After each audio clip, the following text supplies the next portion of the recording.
Check, mic check, 1, 2. We are here. Welcome, everybody. Happy Thursday.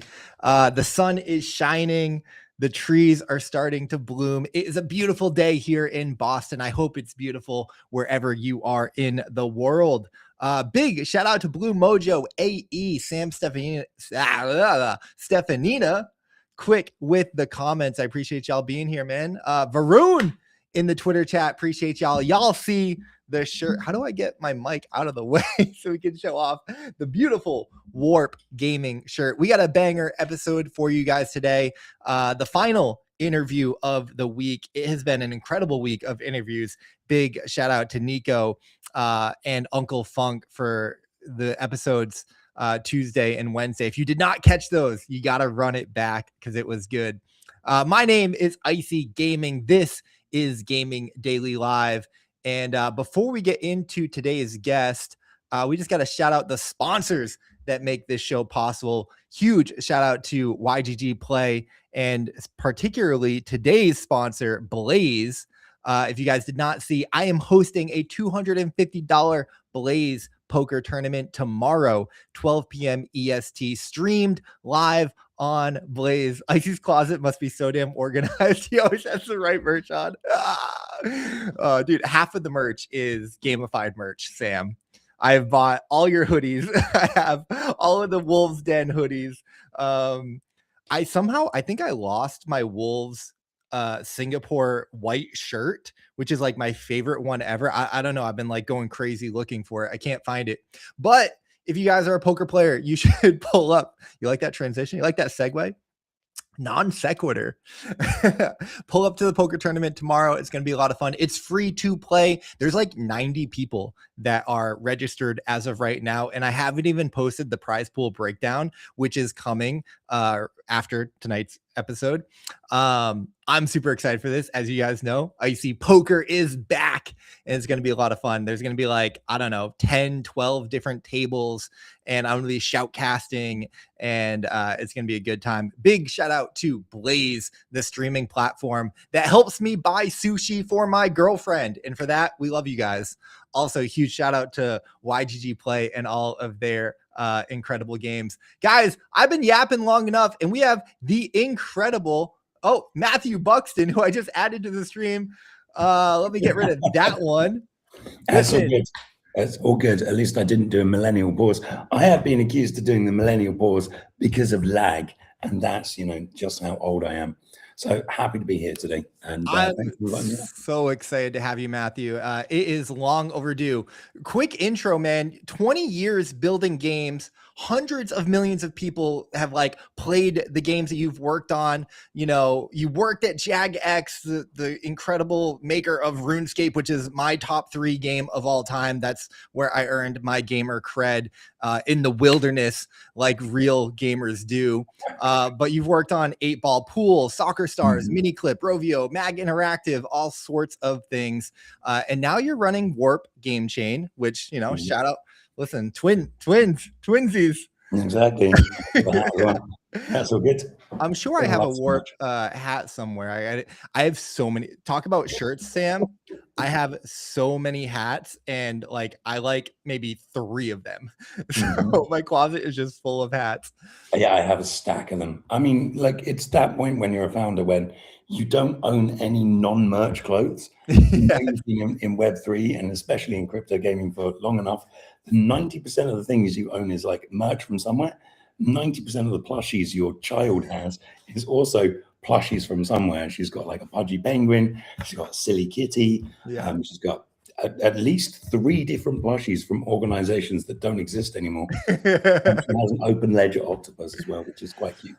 Yeah, no, real talk, man. I've got a shrine to like crypto game project merch memorabilia over there. We just go to the events for the free food and the merch. That's why you've got to time the breakfast events, the lunch events. I mean, that's how you actually make it in crypto, at the conference scene. You just work out when the events and the food are, and then you time your attendance based on that. And I think that's the safest way to save money as a founder. I absolutely love that. Matt, For anyone, a bunch of people in the YouTube and Twitter and Twitch chat know who you are, but we are also live on Blaze, and I'm getting introduced to a whole new community over there. So for anyone who's not familiar with who you are, how would you give us the 30-second elevator pitch of you and what you're working on?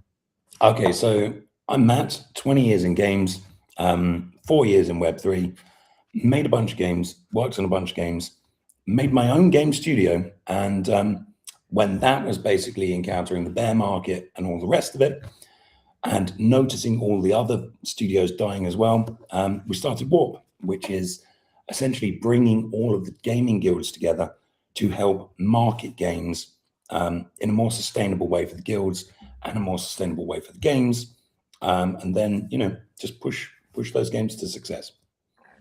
I love that. And that's what I want to spend a good portion of today's show talking to you about. But I'm really curious. I want to start, like, how did you get into crypto? Because I love the cohort of traditional game veteran builders, developers, professionals who saw the opportunity in crypto and was like, yes, this makes sense. This is what we were looking for. This is what we needed, and decided to dive in and build here. So, like, what was that story, that transition for you? And real quick, I just got to shout out CG in the Blaze chat, Zero Cash in the Blaze chat. Appreciate you. But yeah, what was that kind of like origin story, how you got into crypto and decided to make a career here? Well, I mean, it was essentially spite when it first started off. I saw the first crypto game that I was introduced to. I saw the numbers of the game. I looked at the game and was like, no fucking way. No fucking way. This game, it should have taken like 15 minutes to build. It was terrible, and it had like 90% day 30 retention. Now, at that time, before I knew anything about it, I was fully naive to the fact that everyone else who tried the game and couldn't get into it meant that anyone who survived that and actually made money would stay forever. So I was actually into crypto, I guess, like 2015, 2016. I took an interest in it, an interest in the Dogecoin, watching Bitcoin go up and then being like, not going to buy. And then watching it go down and being like, I've forgotten to buy. And then watching it. So I was like, I didn't actually know, because I was so into games. And so I was working in, I think I was in Sweden at that point, working for Mag Interactive. We were looking at crypto, we were looking at stocks. That was kind of the interesting thing. I just didn't know, outside of NFTs, that you could really do anything with crypto in games. I just didn't know that that was applicable. When I found out more about it, it seemed absolutely incredible, the things that you're capable of doing, like the idea of having a game that can actually be preserved on the blockchain and then played anywhere from different devices. Like the idea that you could actually have items from one game that then in the sequel you can use them in the next game, and that you could take your currencies that you have in games and use them across all the games, even games that are not part of that studio.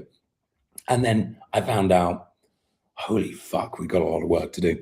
And that was how it started. And I've been addicted to trying to solve the problems or complain about them ever since. I do a lot of the complaining and a lot of the hoping I'm solving them. But essentially with the publisher side, it's about trying to help other people now to achieve the things that I know they can, and make it work a lot better. Like, I genuinely believe that there are use cases for Web3 beyond mindless gambling and bad games that have to pay people to be there. Yeah, one can dream, right? I'm right there with you, and you have always been outspoken and critical of the space. And I think, like, in the in a lot of the euphoria or a lot of the hopium era, it was heard, but like, not, people didn't want to hear it, and it was disregarded. No, they didn't, and they routinely shunned me for, well, they didn't actually. It's just that I wasn't paying all the popular people, because Right. I just didn't believe in, like, I know there are so many creators who are fantastic people who are better creators than are popular in Web2, and they've dedicated huge chunks of their life to making this happen and doing it at high quality, and not only being really fucking good at games, but being personable and creative, and also bringing value to the products that they are talking about. However, I looked at most of the games. I played the few that were playable. I looked at the teams, and it was diabolical. People were literally throwing money at anything. Like, anyone could turn up wearing some chrome hearts and have a fucking broccoli haircut and get, 5 to 10 million. And you would ask some of the VCs, why did they invest in this particular thing? Like some of the VCs on the cap table from my first, and they were like, oh, they have great connections. I was like, to what? To whom?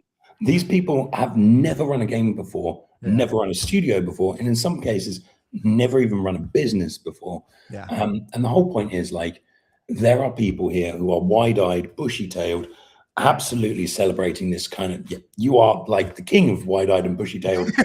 You are like the representative of this. And I just want to believe. I just want to believe. Bro, I think you've been let down so many times. Like, I saw people buying NFTs for things that I wouldn't touch with a 10-foot barge pole. I have seen these, and like Reddits and Discords all dedicated to games that were just absolute crap. I mean, if you look at something like No Man's Sky, right? People could say that that would be like an equivalent to a crypto game. Not really. They didn't get fuck all money from anyone, and they kept building. Like in crypto, it's just like, people took so much money. Founders did not read the lean startup and were paying themselves obscene wages. Now, like when you look at startup business and tech in general, most of the people who get invested in, pro tip, the secret is that they already have enough money not to pay themselves. And what happened in crypto is that those people took that investment as, okay, I need to get to that stage. And we front run everything. We front run doing a marketplace for digital goods before we had a game, had millions of players that loved it, and those digital goods had value that actually found themselves in the market. We essentially created a communist system in a very anarcho-capitalist space. We were saying, this is the rarity, these are the prices fixed, this is going to be the value. And if you don't like that, then you don't get it. Like exactly. It's like, as the party stopped, the lights came on, the music stopped, we all started sobering up. Like, you, Sinjin, a lot of the people who have been saying these things, who know what they're doing and know what they're talking about. I mean, it took a while, but your time has proved you guys absolutely correct. I'd say no, though, because like, you guys who got into it, you who bought the NFTs, you who got on the whitelist, you who pushed these things, created this space, benefited extraordinarily from it, in both growth as creators, in the ability to do things, to travel, to get that money, in some cases get like cars, boutiques, start their own businesses, found things like, I got a PS5. That was my big purchase. It's good though. I mean, look, I didn't. I still have a PS4 that sounds like an aircraft carrier whenever I dare to play a game on it. I don't. I play games on Switch now. Switch is so old that if I hold it, like, the controllers just come off like this. So, that's kind of the level it is. Like, every single one of the 8 controllers has drift. So like, you have to get the right configuration. No one can play Mario Kart even if you get the pads. But it doesn't matter about being right. Like, being right is never proven. No one who's been right has ever won something. Like, and winning is more important than being right. So from the sidelines, you can say, like, I didn't lose money because I didn't invest in these games, or I didn't jump into those games, but therefore I didn't also make money when these things went on unsustainable runs. And I'm also not that smart of a trader that I would be able to jump out of those things and know the precise point where it's going to, the wheels are going to fall off, and you're going to get one of those really kind of weird posts that these particular founders with a lot of hubris write, where it's like, the game is shutting down because of things that are completely and entirely not in my control. I've spent $600,000 of my own money on this. And you're like, where did you get the $600,000 from, you asshole? And it's like, I've decided not to pay myself $20,000 this month. I'm like, who the fuck funded you that you can pay yourself $20,000 a month? Right. Like, it's very rare for a successful CEO of a Web2 mid-sized gaming company to even dream of those kind of numbers until you can actually, exit. It's a long slog. It's a long slog to do that. And I think people just didn't have the patience for it. Yeah, crypto was certainly spoiled, detached from reality, and living in La La Land in many, many ways. But like, when that's like the entire space and that's what you're surrounded by, it's hard to see through the forest through the trees, right? So that's fine though. That's fine. I mean, what I was saying is, like, you did well out of it and you got a career out of it, and that's fantastic. And I believe that if you hadn't have had those experiences, you wouldn't have learned. And when the next stage comes, where everything's going to be more equitable, we're going to have more successful games that are embracing this, you guys are going to be poised to capitalize on that faster than anyone who's just been like, oh, you're all wrong. Yeah, I appreciate that. A quick comment, like just backstory for me, I didn't I'm very casual gamer. I grew up playing, Zelda, Tony Hawk Pro Skater, RuneScape, Battlefield. And crypto actually brought me back to gaming. It was through Ice Poker, because I was doing a bunch of DeFi stuff and like fell in love with crypto, drank the Kool-Aid, read the Bitcoin white paper.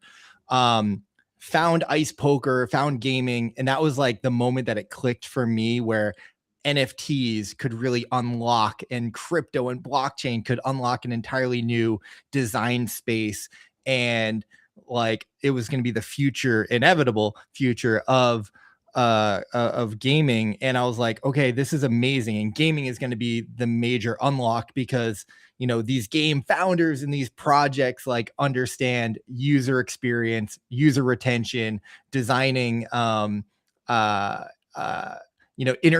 that like are built for regular people, consumers, and all that stuff, right? The Trojan horse theory. Those people didn't actually come to the space though. That's the sad part about it. We had a good cohort, right? The Paul Bettners, the Justin Waldrons, those guys didn't get the level of funding that you need to start up a studio, right? Yeah. I'll tell you, like, a semi-decent mobile game, I mean, we're talking like in the realm of mobile, like a kind of a AA title, something you're not expecting to do the like 10 million a day or something insane like that. Like, that costs about 3 million to produce, right? And that is 3 million to produce if you've already spent 10 years setting up a studio, setting up a team, setting up all of those things. If you raise 5 million and you're trying to work on a $3 million production game, you run out of money at some point because you can't advertise that, right? And then if you actually put crypto into the mix, where you have to advertise that from the moment you start, like from the moment you break ground, the first line of code, you bleed out. You bleed out, because what was expected was the VCs expected you to get a community like that. They expected you to then rinse that community of, like, I don't know, let's just pick a random number, $11 million or something, and then use that $11 million to finish the rest of your fucking game. That did not happen, because simultaneously as that became a paradigm, the market just dropped out. So the games that relied on having a Ponzi economy, where there was so much inflation, but the price was increasing faster than the inflation, and the player count was increasing fast enough as well. Like, when that market dropped, it was like a flash crash. Like, the floor fell out, the bottom dropped out of everything, and simultaneously people discovered that royalties on NFTs were not defendable. And then we had companies coming out, like, I believe it was Blur, which people were farming the NFTs by selling them, wash trading the NFTs themselves, which was just grinding down floor prices on everything. It was like the pillar of what could have made gaming great was expensive NFTs in some way, or NFTs that retained a value. Didn't happen, market bombed, and a lot of people don't know what to do with that when your ability to raise evaporates, right? And you haven't raised enough money to get to the stage you need. And that's kind of why we exist. Okay, I think that you understand the space so incredibly well. Where do you see us going from here? Because we are going through this reckoning, right? A lot of games have shut down. So many games have shut down, and you're right, it has been a needle in my heart every single time. Um, what is it going to take for this space to prove itself? Because you said you've been here for years and you still believe and you still see how it can work. Obviously, you've tripled down with warp chain and publishing, and you're working with some really great games.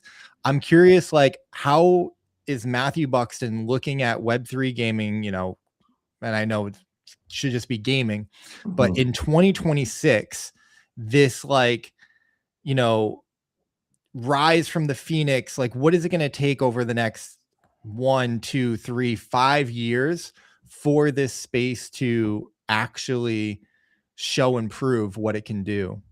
Well, I'll give you a couple of examples. There are at least 2 or 3 games that no one's ever heard of. Like there was a Bitcoin miner game that no one talks about that made actual revenue, huge amounts of revenue, and still exists. They got pulled from the App Store multiple times because of crypto. They eventually got around it in different ways, and they still exist. They make money. There are unheard of studios that have rewarded gameplay with crypto that are made by Eastern Europeans that have millions of downloads that don't have an X account. Like it does exist. There are pockets of it. We have not seen anyone who's done, let's just say, the Web3 dance become successful. And there are multiple reasons for that.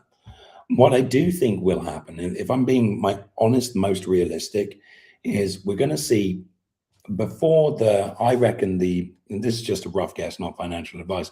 I reckon the bear market will have run its course by around about October. We might see some sort of pickup. Now, I think if there is no more funding, if the environment funding is still dry until then, we might see 3, 4, maybe 5 more closures. But what I do believe is the companies that raised in 21, who took the most money and then made the most money from their communities and made enough people rich, and they still follow them. And they have tokens, they can make money from the tokens themselves. You see this with blockchains. Largely, they're not selling off the tokens. They're making money on the market making, they're making money on the trading of the tokens. It's relatively sustainable as long as there's a base level of interest in crypto as a whole. And it also helps to have people building on them, but that doesn't bring them a lot of revenue. I think we'll see a few more closures. And then in October, when things start going up, we're going to see the usual suspects, gaming chains, the ones that haven't disavowed themselves of gaming, like Arbitrum still really, really strongly supports gaming. Ronin still really supports gaming, potentially Megaeth and a few others. We're going to see those get a bit of an uplift, as all things will get uplifted. And then we will see gaming tokens from ostensibly dead games that don't make money. We will see those go up. And then we will see the usual suspects come in and say, it's a gaming rally, it's all on. We'll see a flurry of tier 3 VCs. Gaming season. Exactly. We'll see them invest in the same shitty people who did rugs before, and we'll start some of that process again. However, I do think that most of the shitty VCs have died. What we're most likely to see outside of Warp is some of those companies that I've impolitely called zombie companies in the past will eventually hire real people, not just like random noobs they found on the internet. They will eventually have real teams that are in-house, not outsourced, because it's an entire science to run those teams. And they will start making real games because those real games are profitable. And they will make their money from their token and do all of the other stuff that they did to sustain them. But they will probably build a real business on top of that. And they'll get someone talented in who will be able to actually make a game with their IP that actually kicks ass. And it might be that some of the founders that, have steered these things through these really difficult times and have shepherded the ship would have to step back from the game design and let, some actual experts do it, because there's a world of difference between tokenomics, which is everything that happens outside of your game, and in-game economy, like game balances that will work on a game that makes $1 million a day. I have not met a single game balancer that has been of that quality in Web3. I've met tokenomics experts who have never worked on a game. And the in-game economy design has never, it's not featured. And that makes zero sense to me, because all of the stuff that happens outside of the game speculatively, there are tokenomic solutions for that. No one agrees on them, but they exist. Everything that happens inside the game, that's a science. That's what people pay billions of dollars a year for, flying people all over the world to come and do data on their games, and product managers and all the rest of it. Like, there is an army of people on every game that are purely dedicated to the economy, the buying, the retention, the metrics, all of these things. And you can say, oh, I want my game to be cypherpunk, I just want to pay. But you cannot have a game with immutable shit on the blockchain and a token that lasts forever without accidentally tying yourself into a live service game or a studio that needs to produce game after game. I have so many questions, because like there's so many areas that we can kind of take that, because I'm so fascinated in this conversation, and solving threading the needle to like make all of that work. One is above my pay grade. And I was like, again, just go back to like my thesis. I was like, I'm not smart enough, I'm not experienced enough to make games and understand the tokenomics. So I'm going to make content and like try and, amplify the people that do know how to do this stuff, or so I thought that they did. And I've just been, discouraged by really the lack of innovation and the lack of integration with the tokenomics, the economy. Really surprised, but to be fair, it's proven to be a much, much, much, much harder problem to solve. And so I want to like, give some grace to the teams that are trying to do it. But, when you say that, Matt, like I think of, Sinjin. We all love Sinjin, but when I spoke with him in depth about how and why it was so important, not even important, necessary for the token to be designed into the economy of my angry Yakuza girlfriend, I really understood at a deeper level what he was doing. And I'm like, yes, like that's what, like all of these crypto games, I mean, not all, because I think that there's on a spectrum, you can have the more Web 2.5, or, there's different design bases that's for that. where I want to kind of jump in and stop you, because Yeah. people sort of say Web 2.5 as if it's kind of like a patch on something that is meant to be presented as easy. But what people are actually saying with Web 2.5 is, we want a good enough game to work in Web 2, which is still a fucking difficult job. Yeah. Like, I remember I did a talk at like, I think it was IGDC, Indian GDC, and it was like making the impossible just very difficult. And like a secret that I'll let you in on is that most game studios, even in live service games, even in mobile, are one-hit wonders. Yeah. Like majority of the studios that I worked for essentially had to either buy in new talent for making games, or they just bottled lightning once, and nothing they produced otherwise worked. And we almost joked in these big studios that they were essentially making new games to keep us entertained, because nothing we could make would ever be as good as those other games. Yeah. And then you see studios like Supercell, who've actually churned out multiple hits, and you see the fact that, say, the mobile landscape gets disrupted by IP that you would never exist in the same space. Like, you could have talked to me in like, I don't know, 2016 or 2015, and I would have said, there's no game is ever going to do match 3 and make more money than Candy Crush. I'd have been probably relatively surprised or adamant that that was going to be the case. But then like Gardenscapes, Homescapes kind of games came out, and it was like, they just added decorating, and they're also making like 3 million a day. Well, fuck those guys. So there's always room for innovation. I think the problem is that, to be fair, most of the Web3 games companies, unless the game is incredibly simple, they don't understand that this is something that they have to solve, that they are the experts that they have to solve it, Right. because they outsource the development of the game entirely. Yeah. Like, they say, make me a shooter game, etc., etc. But if you say make me a shooter game to whoever, Like if they do the loot drop system in a certain way, like let's just say that all items that are added to the loot drop table will always appear on every level, given a Mhm. chance. That means that if that item is meant to be something with a monetary value, you can't drop it in a special level that people have paid access to enter. You Yeah. know, that Yeah. can completely fuck your economy. You have to have 100% control over these things. And you also have to understand that I do agree with St. John. It's painful. It's difficult. I think he's making a more complex game in how he wants to do it. Yeah. But if you're looking at something a bit more casual and a bit more, I don't know, light-hearted, those problems are never solved generally by one person, Yeah. and they're never had to be solved at scale at once. There's something that builds up. But the lack of research that these early founders did into the things that they were copying is fucking staggering. Like, Yeah. it's insane. Like, I've been trying to bang my, I at times I've banged my drum about that. Cause like to me, that was one of the most interesting things about crypto and gaming was the economy design and how that could work. And I thought that was like, I mean, we saw it with Axie, and that was my experience with Ice Poker. Like it was Pandora's box was open. Like, wow, like if this could work, it completely changes everything.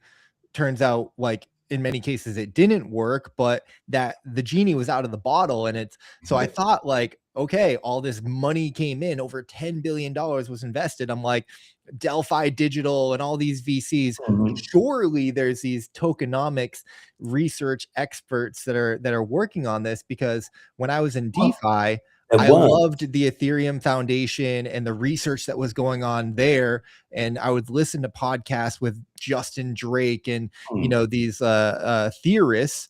And I'm like, okay, cool. Surely like we want to solve tokens. Cause at one point, Matt, it was like kind of it was taboo to launch a token. It was like, you know, a big deal. It was not a foregone conclusion that everyone like, you know, was of course going to launch a token. And yes, we're going to have tens of thousands of tokens. And yeah, that to your point, that wasn't happening. No, I think people thought that they could pre-sell shit from the game, Yeah, and that would be enough to fund the rest of the development. yeah, And they didn't really think further than that. They thought we could be a lean startup at the start. We can flash the cash, we can advertise. There are agencies, there are processes, there is already an industry set up to direct people then to a large NFT sale, which will then raise the equivalent of a seed round. And that will then allow you to staff up. Now, I don't think many people outside of, they say, the business grad, the MBA style community, they saw that as a process potentially where they could then plug in the people who build the game. Many of them got distracted by the fact that you can go to Ukraine or Belarus or Vietnam and just hire people to build a game. And then to them, the tokenomics sits outside of the game. The NFT stuff sits outside of the game. That's business. Like, we're an entertainment business. We're in the business of, you know, escapism, right? Like people want to be able to buy something in the game because they love it. It's like when people give away their PlayStations or they sell their old console or it dies, people keep things that they can never use again. Just like an NFT for a discontinued racing game or some shit like that. Like, you keep the memory card, even though it's useless and you probably wouldn't even boot up. But you know that you spent this many hours eating this and getting every item in FF7 or whatever it was. Piece of you. It's a piece of you. It's a piece of your life. It's exactly, you know, it's a proof of work. That was the dream that no one could get to because everything was front loaded. Everyone paid out too much money in marketing, and they didn't actually have the core of what made a game studio a game studio. And then when I saw actual game studios, like I don't know whether it was Blast Royale or there was one of them that had a particularly shitty time switching between chains and doing all of this kind of stuff, but they were a real genuine game studio with Web2 people in it. They just didn't have enough money to carry on and actually finish where they needed to be, because even if they did, like, let's just take when I worked at Rovio, we had a thing called the Ideas Factory. when I was there for the year and a bit that I was there before I jumped into Web3, we had about 3 games out of about 30 make it through to the stage where we'd give them like a couple of extra weeks to work on them. And only 1 or 2 in the entire year made it to the point where we're going to give them a month to work on them. And then after that, like the numbers were still kind of like, this isn't a hit, you know, it's something that you could potentially work with. And that's what I like about crypto, is that kind of idea that you can have a game and you can make it special with crypto, because a game doesn't have to have 1 billion downloads to be successful. You can have like World of Tanks, a core dedicated audience that has ownership and commitment to that game's IP. If crypto could facilitate that, you would be able to potentially then have more successful games on average, if that was just going to give you a net plus. Are there any teams currently that are building, or games that you look at and you're like, okay, yeah, they've got the right ingredients, they're onto something, they're doing things the right way? Like, who should we be looking at? I mean, this is obviously going to turn into a shill for the games we publish, but of course, Please. Legends of Illumia and Gladiator Mayhem, and also, you know, I believe in Tollen and a few other games out there that are doing things the right way, right? And it's incredibly difficult. It's incredibly painstaking. I mean, if you are committed to doing actual gaming, you're not just going to be sitting there and picking out some new Chrome Hearts and then taking your girlfriend in your like Maserati to somewhere, and then you're going to be shooting the shit with your friends. And you're not going to be a guy who has like 2 gigantic dudes hanging around because you're so fucking important. You need to have security at a club where no one knows who the fuck you are.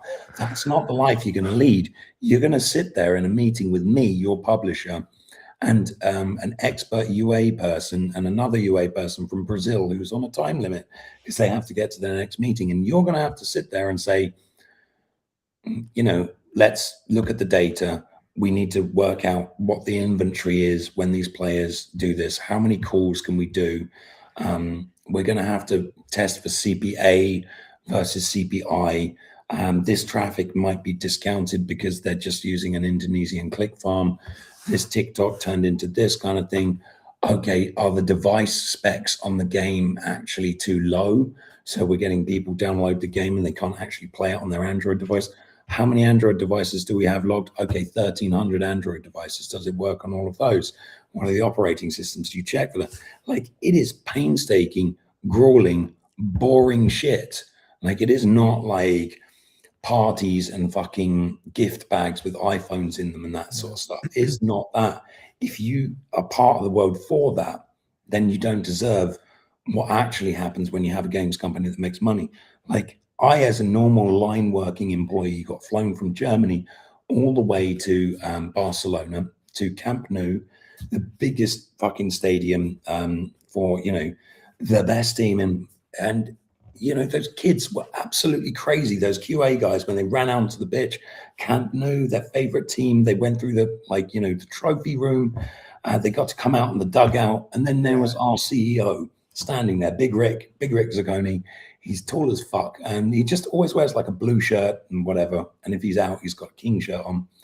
And that was like, God knows how much that event was. That event probably cost at least some of the smaller crypto conferences budgets, because, you know, a lot of people pay them a lot of money to do that shit.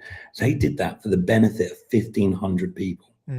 They flew they flew the guy from Malta who was just there for the taxes. They flew him and the other guy there. They flew the Japan office.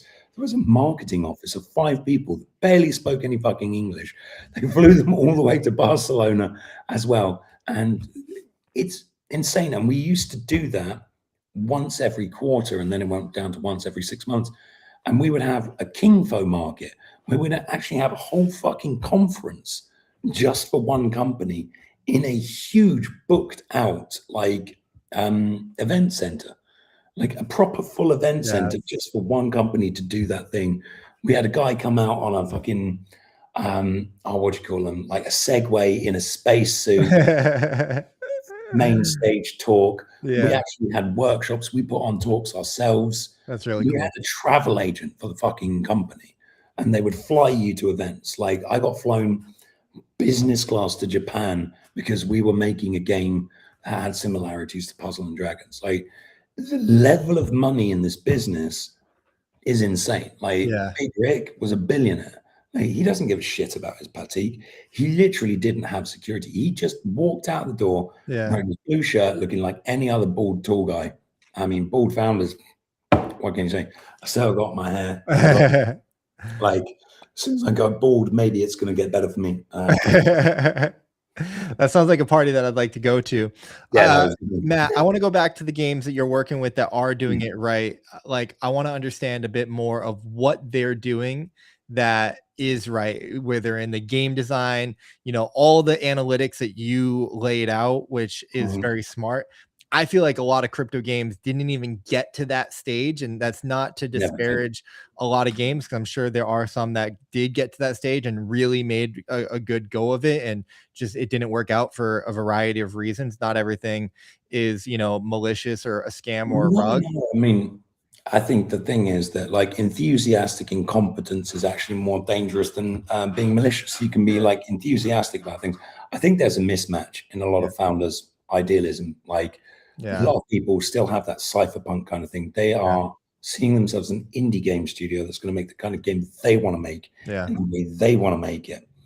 But what they're doing is they're coupling that with a financial product, yeah, a token which they themselves know needs an analysis. yeah, They know it needs auditing. They know it needs to be accurate. They know that they need to revoke the contract. They know that they need to, have a certain audit it, because if the wrong one does, like the level of detail that they yeah, express on their tokenomics, they even have to like, I don't know what fucking kung fu moves you have to do to get your NFT icon to show up natively in a MetaMask wallet right, without having to add it. Like that stuff, the attention to detail on the token side, that level of detail where you have to know how to get onto CMC yeah, and what to put up and what to push to get your token icon the right resolution. yeah, They need to do that shit for the yeah, game. yeah. It's an And insane undertaking, and yeah, maybe like, in the DeFi days when everyone was anon, the big meme there was like you wanted founders who quote unquote had autism, right? Because only an autist would have the IQ to figure out how to like rebuild the financial structure, on blockchain or whatnot. And it really feels like we need those genius, like we need more autists, no disrespect to anyone who actually is, it's listen, all good. we're I all on mean, the spectrum to a look, certain we degree. we are now at the stage where autism is a fucking great compliment. Yeah, yeah, So someone calls you autistic, even if they're being mean to you, you're actually like, hey. Being called ADHD is a bit more of an insult. And like yeah, ADHD and owns yeah, up to it because we are ADHD. We're like, yeah, we're ADHD, and everyone's like, that's not a good thing, man. yeah. So Let's talk about Warp Chain, Matt. Like, so from the publishing side of it, again, I think you see the space, you understand it, and the fact that you have the energy and the conviction and the passion to be pushing forward. Because to be honest with you, Matt, I'm tired, boss. I'm tired, boss. Like Oh man, I War, think I've done some of those posts as well. Like I know it feels like everyone's shitting you on you from a great height, right? Like X is now just completely random. I live in Sweden. Half the posts I get are translated from Sweden, from Swedish. I don't see people on my timeline unless I go to the following thing. 'Cause yeah, no one really wants to do, because you want a bit of discoverability as well as your yeah, friends. And I think it's like there's so much against us. yeah, But I still think the vision of success that people held was too small. The yeah, VCs realize how big games are. They see how big they are. And that's why it was easier for them to back a marquee product like Off the Grid, because you can see very clearly AAA games in a way are simpler to design than a long-term live service game, yeah, right? But right, if you look at something like Rocket League, right? Rocket League's a fantastic fucking game. That game is amazing. It's an esport. It's like the kind of game that you could spend hours playing it days playing it, weeks playing it, and then you could play someone who knows how to actually play, and you're like, holy, what the fuck did he just do with the corner of the car flipping the thing? And like, I how did watched he Jinxie's series of like him learning Rocket League and like the competitions and getting better. And yeah, like he had pros teach him different mechanics and stuff, and it was insane. It's insane to watch. It's crazy. And I mean, the thing is with that is that Rocket League made enough money and was good enough on a core loop to become emergent. And it didn't really need much else other than the core loop being deep. Yeah. But that, to get a core loop that fucking good, you can't get that when you're just saying like, oh, we're going to do an endless runner. Yeah. Who the fuck knows? Like, so many game studios in this space are like, we're going to do a runner. Why? Why are you going to do, like, do you enjoy them? Yeah. Like, if you said to me, I'm Temple Run's biggest fan, I want to make a better version of Temple Run, I'd be like, go ahead. These games are notoriously difficult to monetize. Just a quick note on that real quick. Sorry to interrupt, but like I was watching the OpenSea docuseries with Mongrel today. Episode 4 came out, and it's about Dookie Dash. And just going back to that time, 2022, because I remember, I mean, I was doing crypto gaming media when Dookie Dash first came out. And I'm like, oh, okay, Bored Ape Yacht Club's first game. Cool. But then they did the whole competition with the key that Mongrel ended up winning and selling for $1.6 million. And at the time, I was like, oh, that's a really interesting way to integrate crypto and games where, you know, it's skill to earn to a degree. And it's this seasonal based, you know, event, and very incredibly limited supply, one of one, you know, item. And it was like, I could see how they could, I was really surprised that they didn't run that back and create more around that model, where they didn't have 4 events a year where there's 4 major NFTs, and, you know, that game like had success, and now it's an endless runner, right? You know, and I was like, that could be cool. And they were big enough, they had the brand, they had the funding to do more with that, but they didn't. And that always surprised me. I think it's because I mean, like, I have a lot more time for the Bored Ape people than I used to, right? Like, I used to be like, but I mean, a lot of that in the early days was just like not understanding that ultimately they were experimenters and are experimenters, and they are about the vision. Yeah. And so for me, if I'd have had that success with like, you know, 500 million this or that kind of investment or mints or anything like that, the first thing I would have done would be to buy up a ton of tiki bars in popular areas and just turn them into Soho House for, you know, ape holders. You can only get in if you have the ape. There's a special VIP room for people with the actual one. Yeah. And the mutants can go all, like, everywhere but that one place, just because fuck you, mutant. You know what I mean? Like, I would have done that kind of thing, you know. And I think they're trying to do that now. They're trying to do that now, but look, they didn't have that vision. Yeah. They had a vision that just kept getting bigger and bigger and bigger. Yeah. They are the Game of Thrones of the Web3 space, right? Yeah. It's just something that can never be finished. I would love to see them finish it, but it's basically Game of Apes. Yeah. But I love them for it because yes, they are irrepressibly still fucking trying. It's not like Frank D. Gods, who was just basically shitting on people at the end, saying like, "Oh, D. Gods is over, give it up." Kind of thing. Like, they have doubled down, tripled down, and all the rest of it. And you can claim that it's because they've got so much fucking runway. It just takes a bunch of idiots a long time to burn through that much money. Believe me, I've seen it done faster. But I mean, I like people like that. I think, you know, no one has learned from that thing. Dookie Dash was an endless runner. It's impossible to monetize those shit. Yeah. Was it a good idea to have a one-of-one key? Yes, it fucking was.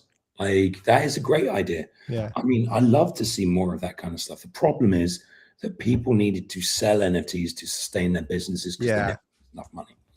I think there are just too many things that are environmental, founder related, lack of research related, in a difficult industry with a 10% success rate. You have 100 founders doing it, 10 of them are going to be successful.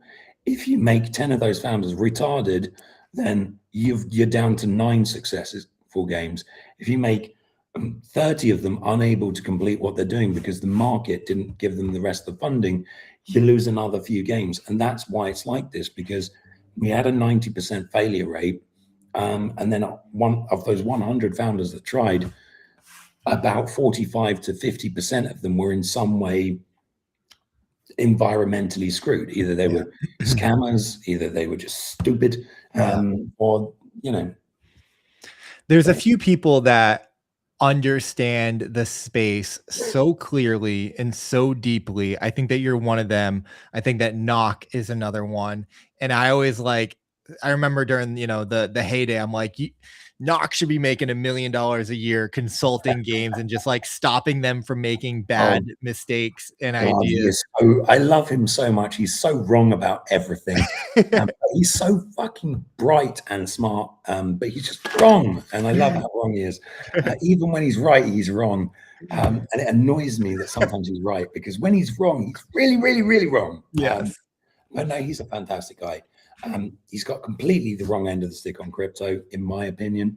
I think people shouldn't say things like, oh, games should only do stable coins or not at all. It just means they're not smart enough to consider solving the problem. So there are so many things that we're not in science that we haven't solved, like, I don't know, warp drive. We haven't solved anti-gravity. We haven't really solved what gravity exactly is. We don't know exactly why dark matter is like this, or is it, emergent, that distance is being created instead. There are so many things that we don't understand. When we see a problem like, can we make a volatile token work in a crypto game? People don't look at a solution from a Web2 games angle. They look at the results and say no. And they look at someone who tries it and they say, you're doing the same thing, and doing the same thing and failing is the definition of idiocy. I say, like, what if you price things in dollars, right? But your token itself can fluctuate. Who the fuck's done it? No one's done it. Not one game has ever released and grown to any size where they use oracles to price that mount, or that, like, I don't know, sword or whatever, price it in dollars. So the sword's always going to be $2, but your token goes up and down because it's a stock for your company.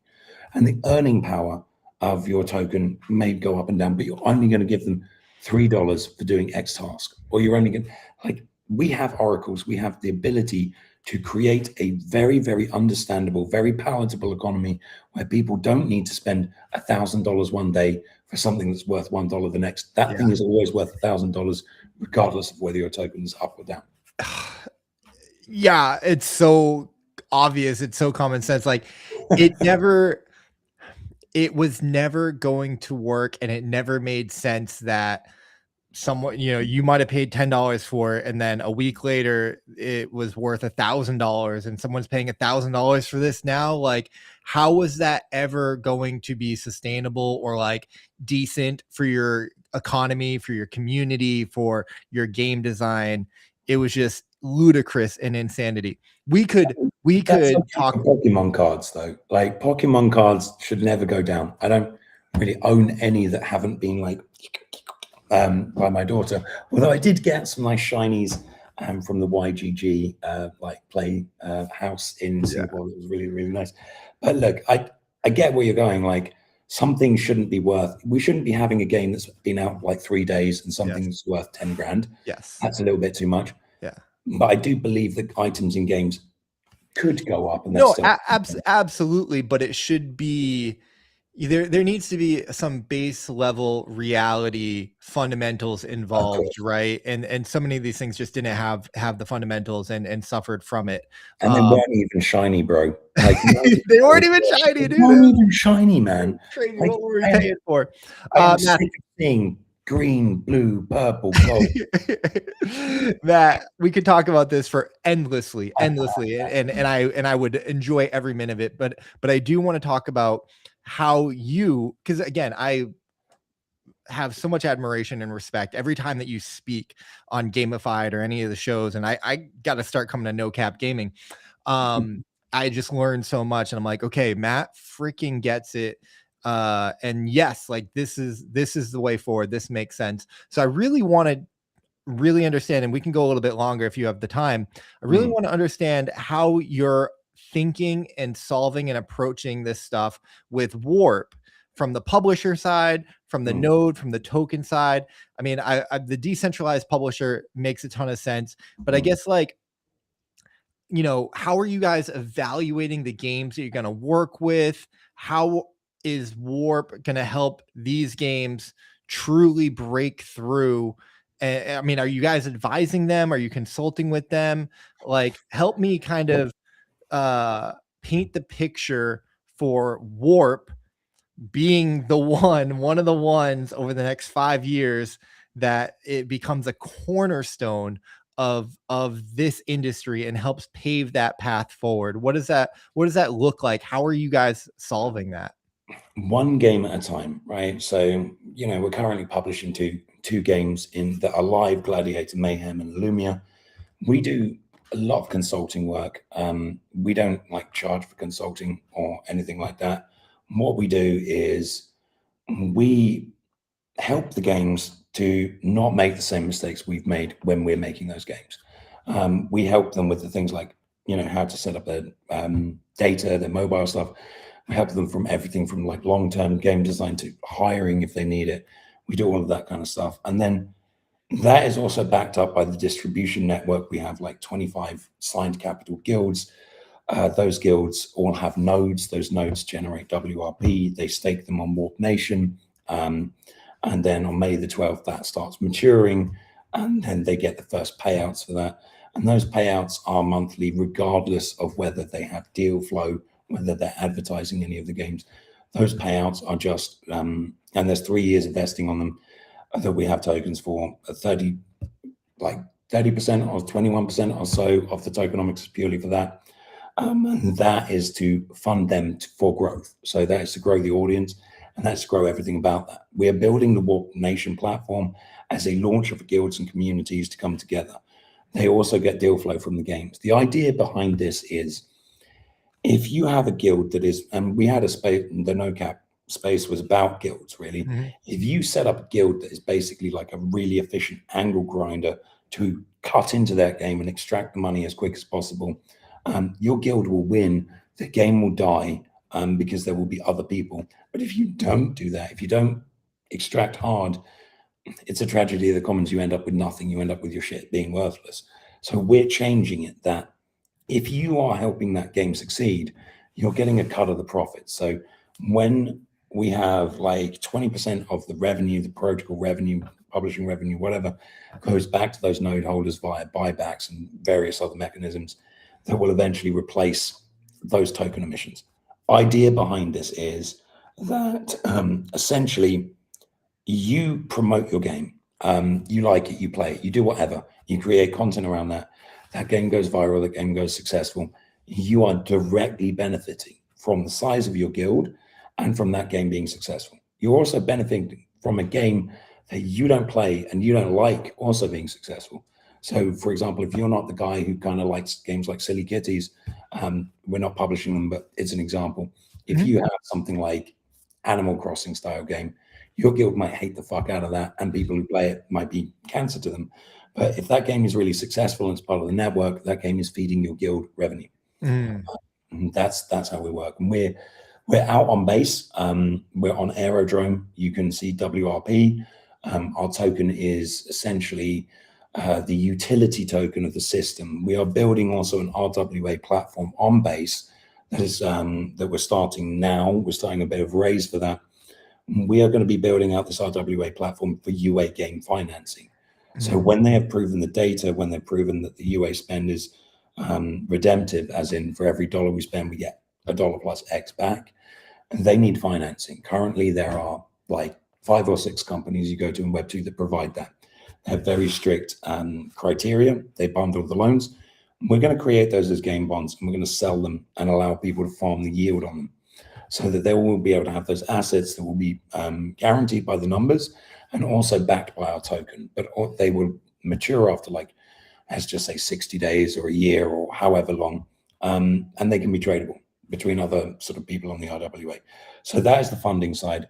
Warp Nation is the distribution side with Warp Capital Guilds.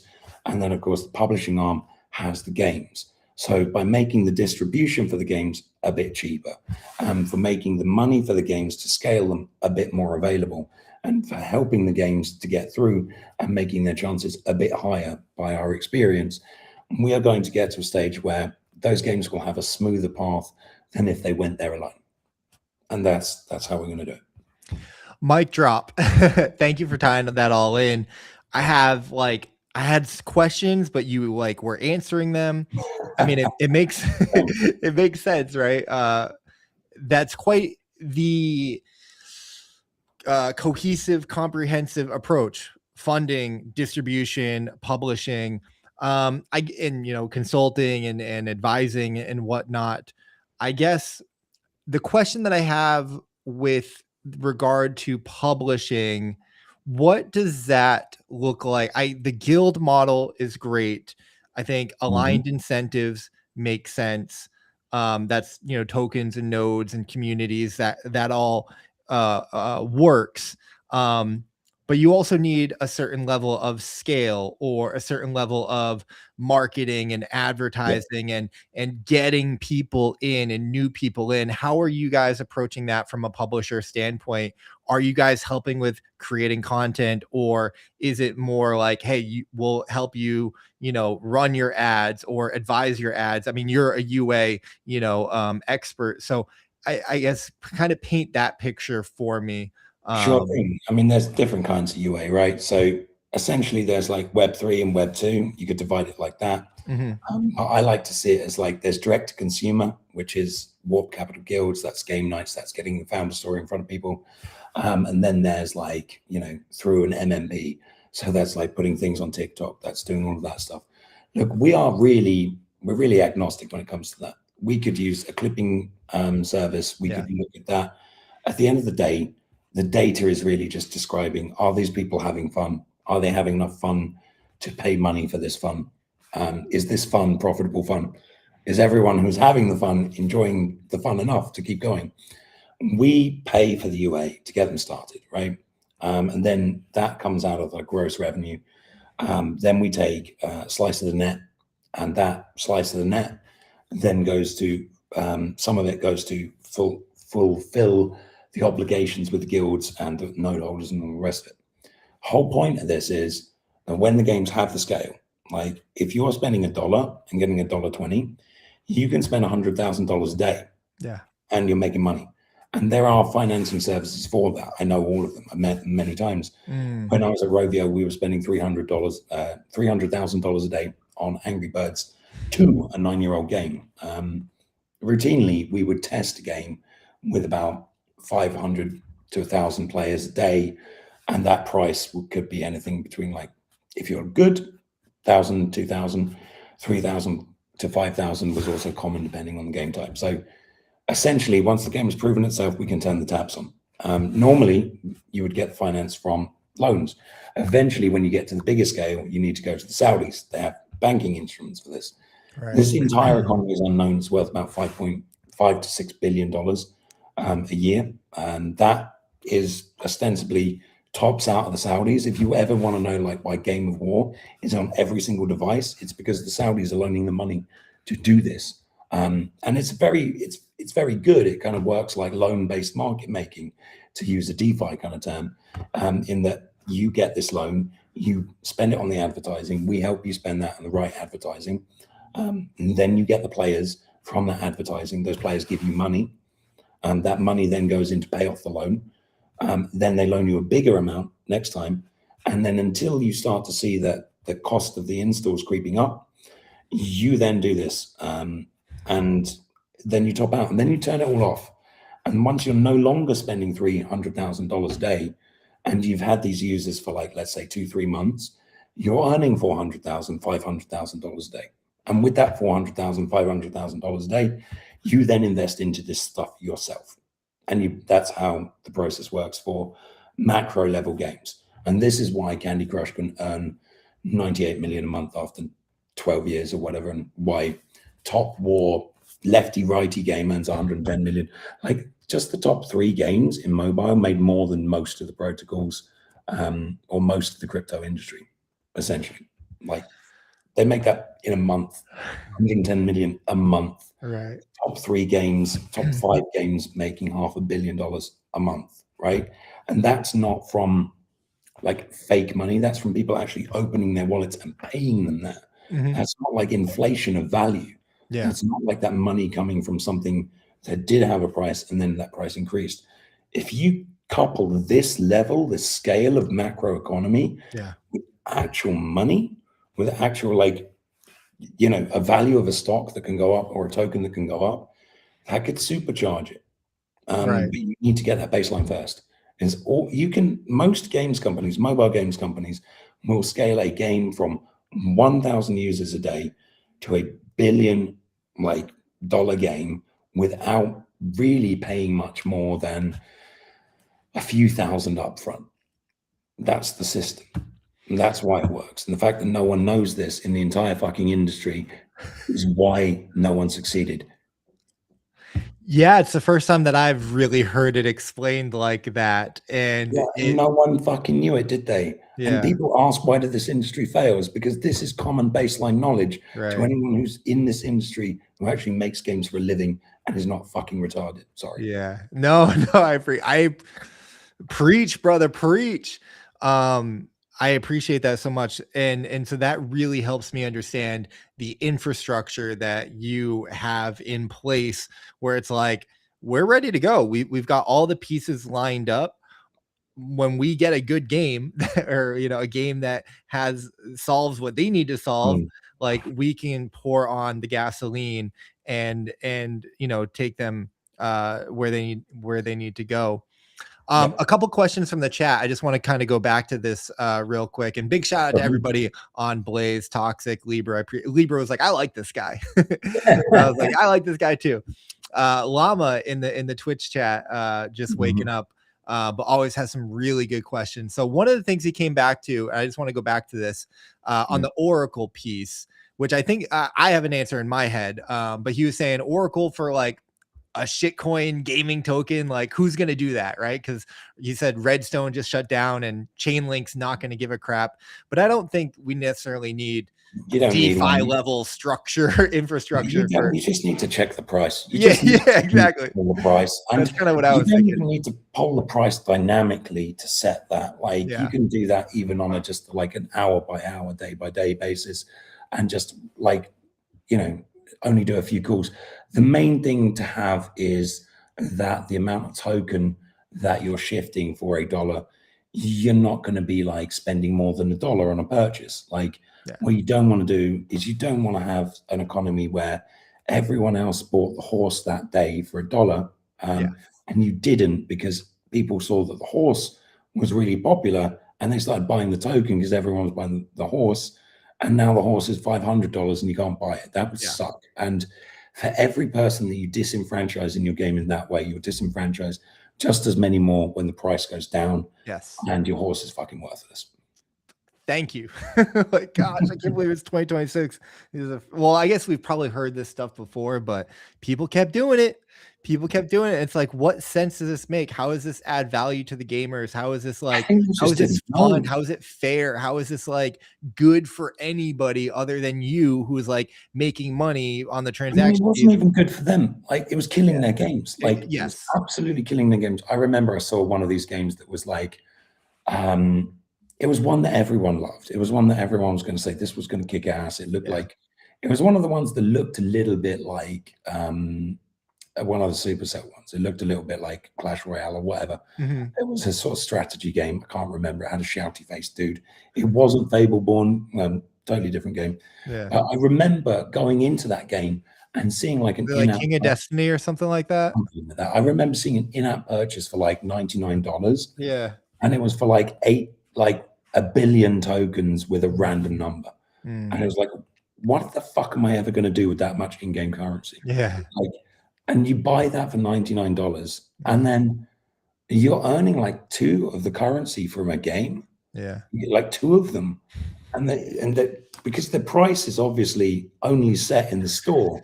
Yeah. And then the economy in the game is basically pricing this at like, if it was meant to be worth 30 cents or something. Like, I mean, come on. It's like these people do so much complicated maths and setup and diligence and really difficult fucking things that if you do them wrong, you completely Yeah. balk your token forever and you're Yeah. screwed. They get all of that right, and then they just don't have the knowledge. I just Yeah. think it's lack of research, lack of knowledge, Yeah. and an assumption that this was easier than it was. Yeah, and also like a lack of resources from that is a symptom of those problems, Matt, because I think to your point, people underestimate the complexity of the crypto side of things, and they're Of they're doing I can have empathy because they bit off more than they could chew and it was way harder, and maybe they weren't Mm, experienced enough or skilled enough or prepared for what it was going to take. So and things just get away from you. I think so many projects were suffered from it just getting away from them because the mm, complexity was is scaled exponentially when and partners let things drop the ball in so many ways. Real quick, going back to Llama, he did ask earlier, has Warp Chain launched? And I guess I'm not up to date on the state of Warp Chain or how you yeah, so guys are approaching blockchain that. is an L1 live on Avalanche. It has validated nodes. The nodes are stakeable on Warp Nation. When May the 12th happens, then everyone's going to be doing this sort of like the hosting and validating and all of that kind of jazz. The token is live on Base, and essentially what we do with this is we have the nodes and we have the chain, so that we then don't have to prove the work that the guilds do to get distribution. We don't have to like literally audit that and prove that that's work. It's like, the Howey test, the orange growth thing. You can't just naturally just say, I like you, I'm going to give you free money for doing whatever you like. So Right. the whole point of this is it's protocol revenue. It exists to redistribute revenue from the games, which is coming in as we're scaling up. It's like it's a startup, right? Like these things are always tough. It's Yeah. always there, but we've made enough mistakes in this space, out of this space, in games, all of the rest of it for 20 years, 30 years, or whatever. And we believe that instead of just focusing all of our efforts on a game, by having a collection of games, and we also give nodes to the games, by the way. Mhm. And this is because as the value of the entire proposition increases, teams that we want to take a bet on, we want to keep them alive, even if their game sucks, because we believe in that team, because they've done the numbers at one point. They've gone through the right things. They will have a node. They will be able to at least keep the server on, the lights on, and that's kind of the intention. Like we want I to love grow that. an organism that is self-sustaining. We want the guilds to be able to adapt to becoming businesses, to making UGC, to owning that UGC because it's distributed, to then being happy that they made a game into $100 million game because 20% of that $100 million is distributed across to them because that isn't being spent on ads arbitration from AppsLovin or something.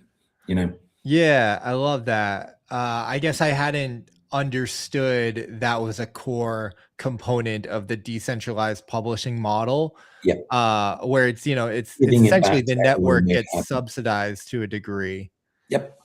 which is a beautiful thing. Like you're a part of this, and you can partake in it, and that revenue, that funding, helps you out in a major way. That's really cool.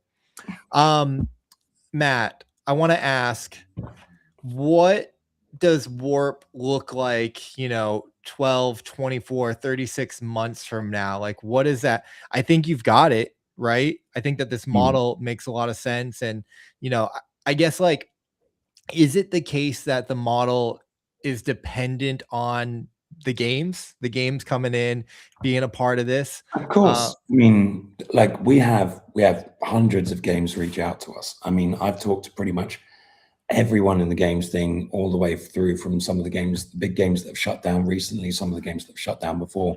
Often those people have come to me and I've had like heart to hearts with yeah. very good founders whose hearts were in the right place a lot of the time, right? And sometimes, as you said, it got away from them. They weren't up to the task or whatever happened. yes, teams will need help with hooking up marketplaces, Llama. And there are plenty of people that we can do that. We have a lot of default stuff, a lot of contracts, a lot of that technical stuff ready to go with them. But the main thing is like the games need to be successful, but there are hundreds of games. Yeah. There are games in Web2 that could be successful, and the RWA marketplace, the fees from that and the yields from that, and controlling that marketplace and basically the trading from that. If that gets good, we have the customers. If we get the buyers for the loans, that also drives revenue. Yeah. If guilds themselves make these games popular and start earning from the games, that's fantastic for the games. But it's always in the games industry about good games. Yeah. Just going back, because there was a question as you were explaining everything, I was like wondering, when did this all come together for you? When did you see like this vision and start working on it and putting it together? Because I know you've been in the space for quite a while. And so like how I want to kind of hold in my head, like 2 years ago, it was like, this is what the space needs, and I'm going to build this. And, because now you're well into it. Yeah. But at the same time, it's still very early. The nodes, the token, the publishing side is really getting activated. You're working with a few games now. But like, bring me back to that moment where, it kind of all came together and you're like, yes. And then like, how has that proven true, or how is it like changed where you're like, okay, no, I was the original idea. Yes, still, but I was wrong about these ideas. And, this is what we learned. I mean, I think like when I look back to it, it was 2024. It was around about Gamescom in 24 that I started floating the idea of a publisher, because at the time I was running Call of the Void, and we had 250,000 monthly active users, and the server cost killed us, right? Because the game wasn't redemptive at that stage. We didn't have trouble getting users in. We just hadn't had the time to build out the shop because we'd been focusing on, getting the immutable integration ready so that we could be on Passport, early on Passport to get the grant and all of this kind of stuff. Didn't get the grant because there was a clause for like needing 18 months of runway, which we didn't have at the time. And, it was like all of the hoops to jump through when you could see the game could be successful. Wow. You just needed X amount more money to make it happen. And that kind of frustration, finding other founders, many other founders, as we said before, I started the call, we do no cap gaming now. It used to be GameGate. Like when I was at the previous thing, we were running GameGate, and it was like just, shooting the shit and going crazy about all of the terrible and exciting plays. Same as ever. And like we met other founders in similar positions, that had also promise and good games. And originally we were like, what if we combine the games together? Some of the games didn't have a token yet. We already had a token minted, but not actually distributed. We had tokenomics, we had investors, what if we combined all of these things together and said, like, we will do multiple games under one token? And then that idea was like, instantly you can't have multiple games using the same token because one game's easier to hack. So if this game is more productive, no one will play the other games. It breaks the fucking economy. So it then changed into a publisher model where the games are independent. It's easier. They're independent. We have a token for the publisher, and that publisher supplies then the games with what they need to be successful. And then, of course, you have to look at the games and say, would I as a business publish my own game in that state? No, I can't. I mean, I'm not going to raise money for a new thing to bail out the old thing if it wasn't meant to succeed. Right. Like, I still believe that, Call of the Void and the rest does actually have technically the metrics that we would do to publish it. Could we publish it today? Not without serious investment building up the team. But once we are in the state where we have a serious war chest, there are so many good ideas. There's so many things that could be tried, so many things that can be saved with different methods of implementing in economies. And there are so many communities out there that are fantastic communities that have been left high and dry, or they've been rugged, or they've been extracted from, that could do something better. They could get paid for their contribution as opposed to paid for exclusively by extraction. So this kind of vision came across with really working with Mizzy. I don't know if you Of know. course, yeah, of course. We worked with Mizzy and Nix on the Capital Guilds program. That was something they originated. And guys, Grim and Shao brought them in, and they set out the entire Capital Guilds program. And this was on top of what we had with publishing side, and this really worked. And I think this has been the revolution. And also, we acquired a company called Nitrotech, ostensibly for the production capabilities for helping games with marketplaces, with smart contracts, with we have so much still yet to launch from that. We have a full NFT DEX where you can actually sell NFTs into liquidity. They built the tech that games would need if they got to that level, but no game ever got to that level. So it's sitting there, it's waiting, it's ready for these games to get to that level. So the underpinning of these things was built up slowly. So we got the Capital Guilds program, which secures the distribution. We have signed deals with KGen, YGG, Gabby Dizon's one of our advisors. We have partnerships with 8 different chains of various levels of publishing partnership, right? Yes. That is preferred publishing, so that, you know, if a game comes to them and says, do you recommend these guys? They're like, yeah, they're pretty good. And likewise, when we see a game and we're like asked which chain should you go to, we have that contact person. Yeah. We have the information about that chain. We're unbiased, and we say, this would be a good chain for you, or that would be a good chain for you. So, you know, I get it now. Man, I love that. I love that. Well done. Kudos. I guess, like, you know, to be honest with you, Matt, when I saw the announcements, and we talked a lot about them, we covered a lot of them in the daily videos, and we've always, you know, absolutely adored you and admired you, and, you know, wanted to support you as much as possible. But yeah, at the time, because I was just doing the daily news videos and just locked in on news, you know, and trying to cover everything, you know, I wasn't able to have a more of an in-depth conversation with you. But so I was like, what are all these announcements? What are all these partnerships? Like, what, you know, like it didn't make sense to me at the time, but it makes complete and utter total sense now of, like, we're a publisher, and anything that you need, we got you, you know? That's the point. It just takes a long time to lay the groundwork. But we've not raised from VC yet. We're planning to.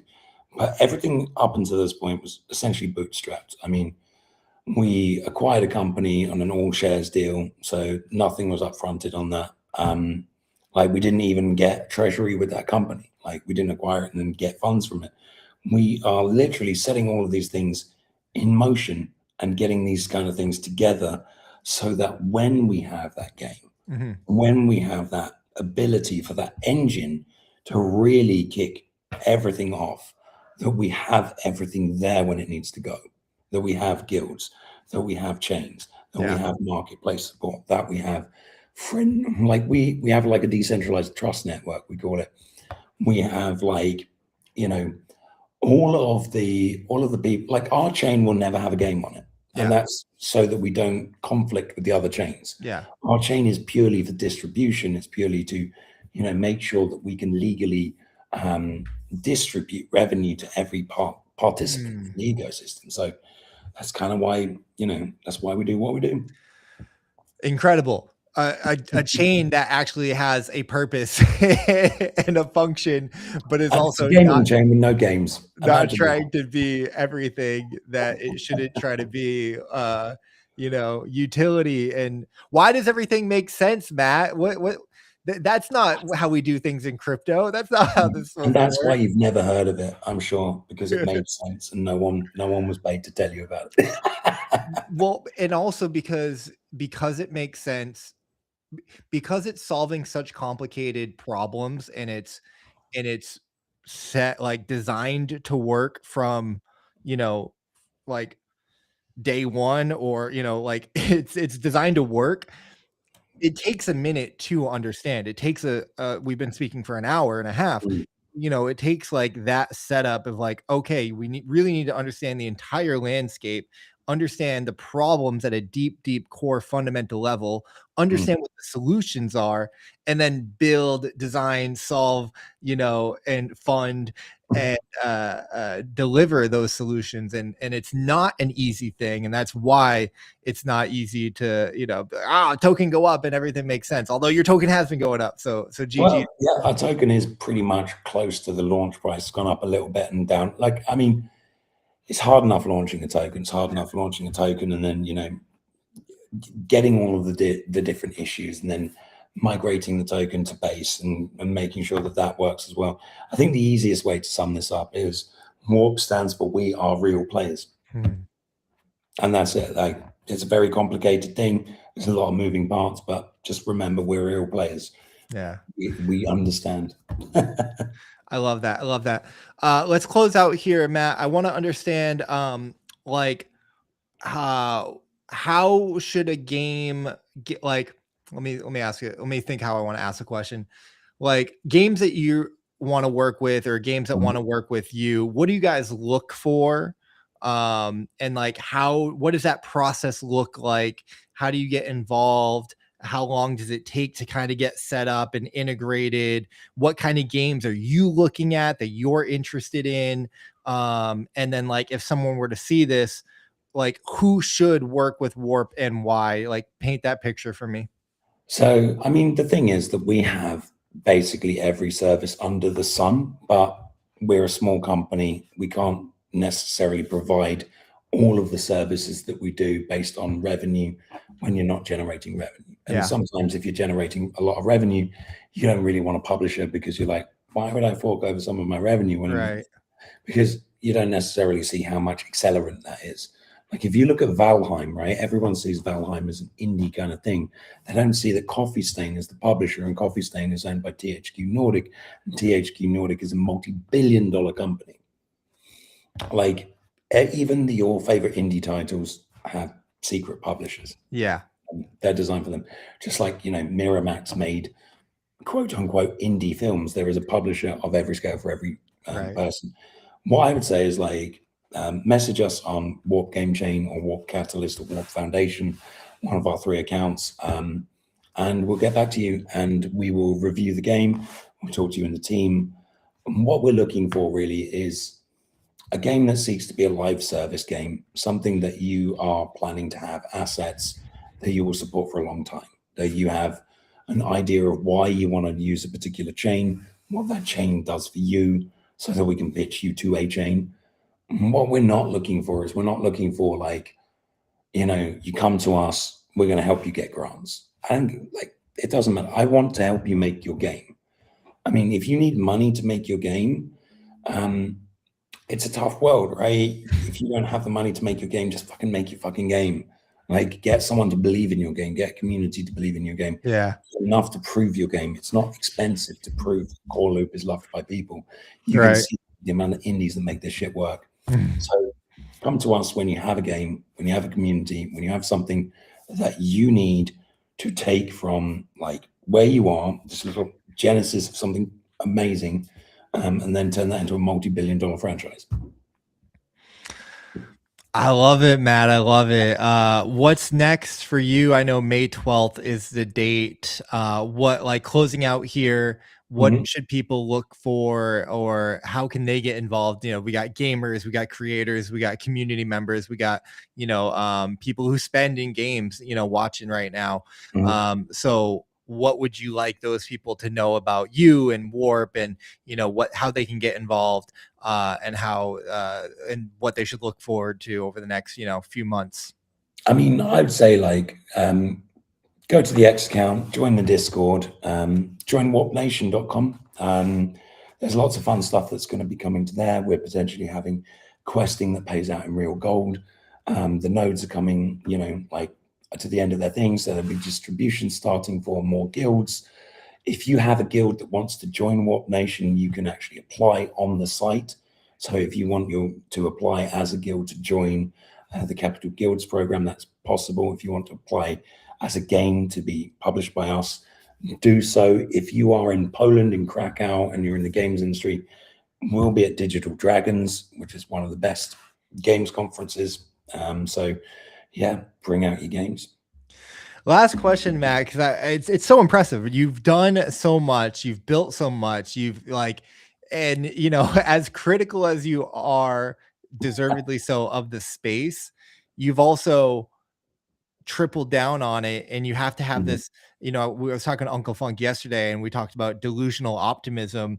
So I guess, like, how has it been for you? Because it's not been easy. I've seen you all over the world. You are all in on this. Like you said, if you're doing this, Oh, I'm losing my voice, Icy. If you'd have heard me 4 years ago, I was less gruff. I mean, I talk so much in spaces and in general to a lot of people. I'm losing my voice over this. Eventually, you'll probably just hear me as a robot. No, but I like it's about.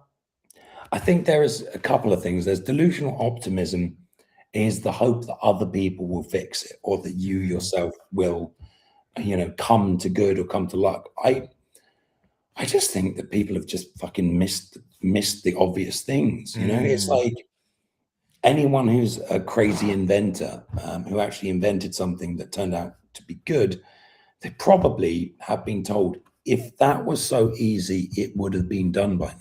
Yeah. Which is the most retarded piece of advice that anyone could give another person. If it was so easy, it would have been done. Not fucking true at all. Like, and this could be for anything, right? Yeah. Drones have been around for a long time before people started, flying them through things and sticking grenades. Like, now everything's drones. Everything's drones. Every startup's drones. Like, all of these things have been around. Like those servos. It's, I just think we missed some really fucking obvious stuff. And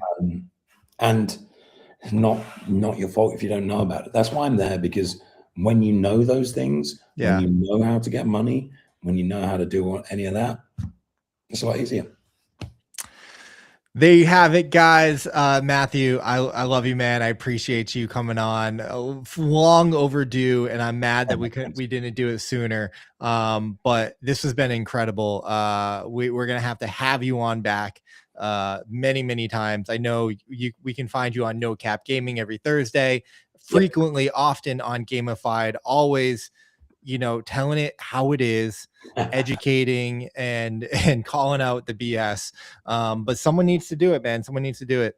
Thank you for your hard work in crypto gaming, because as someone who's, I've been doing this version of the show for a little while now, and I've said many times, Llama has probably heard it a bunch, but it's like, as someone who's dedicated 5 years of my life to this space and believes in people and knows that there's something here, we wouldn't be here if there wasn't, because there's brilliant, incredible people. Like, I can tell you, Icy, there is something here. I've seen the data, I've seen the numbers.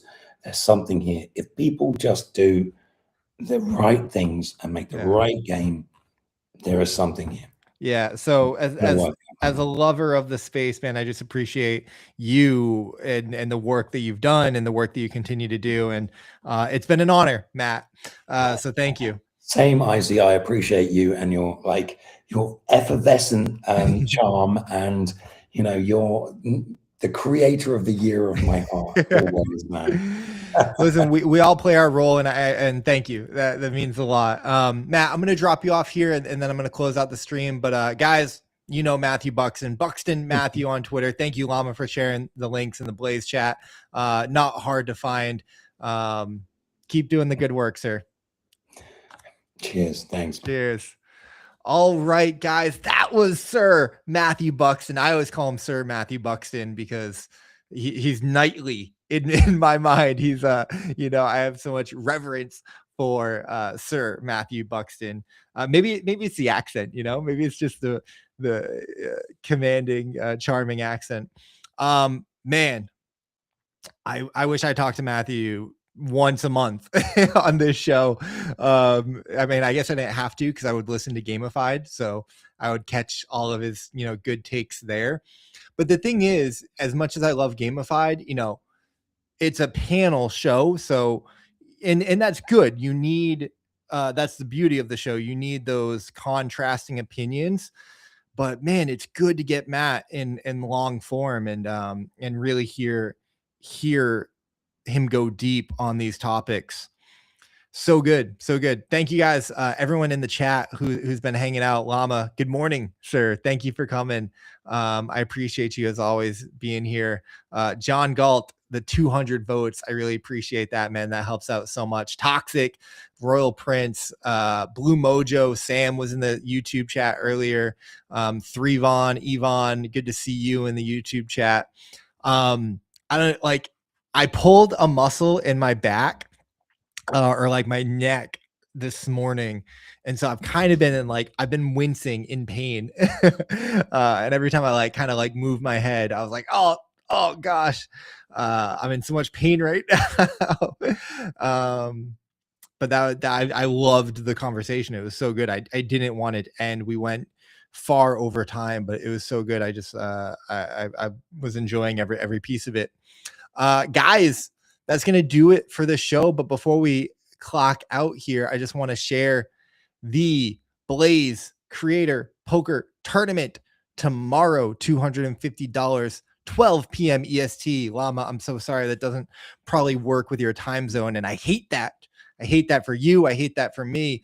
But I'm really excited about this poker tournament. We have 90 people registered right now. I'm sure we're going to break 100 by the time that it comes up.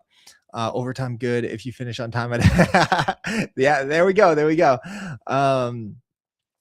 Really excited about this poker tournament tomorrow. Big shout out to Blaze and all the sponsors that make the show possible. YGG, Lowland, GigaChad Bat, Waifu Sweeper, AI Rev, and you guys for hanging out and making me feel like I'm doing a good job.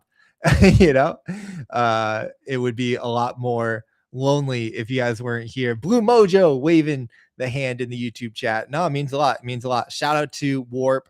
Shout out to Matthew Buxton. Shout out to you guys. That's going to do it. I'm going to go put some like lotion on my back, maybe take some aspirin. Thank you guys for everything. Before we get out of here on Blaze, we do need to give a raid to somebody. And I'm just looking through I'm looking through everything, and you know what? I think we're gonna go to Gunny because he's live, right? Or is he? Oh, did you just go? No, yeah, he's live. Because I was in a stream earlier, and then we raided into Gunny, and Gunny is the homie. So we're gonna give Gunny the raid here. He's playing Off the Grid, so go show Gunny some love. And with that, ladies and gentlemen, my name has been Icy Gaming. This was Gaming Daily Live. That was Matthew Buxton.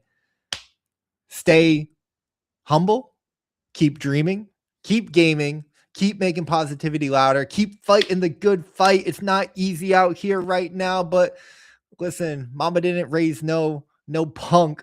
We keep going. We keep we live to fight another day. Okay, guys, that's gonna do it. Enjoy the raid. Much love.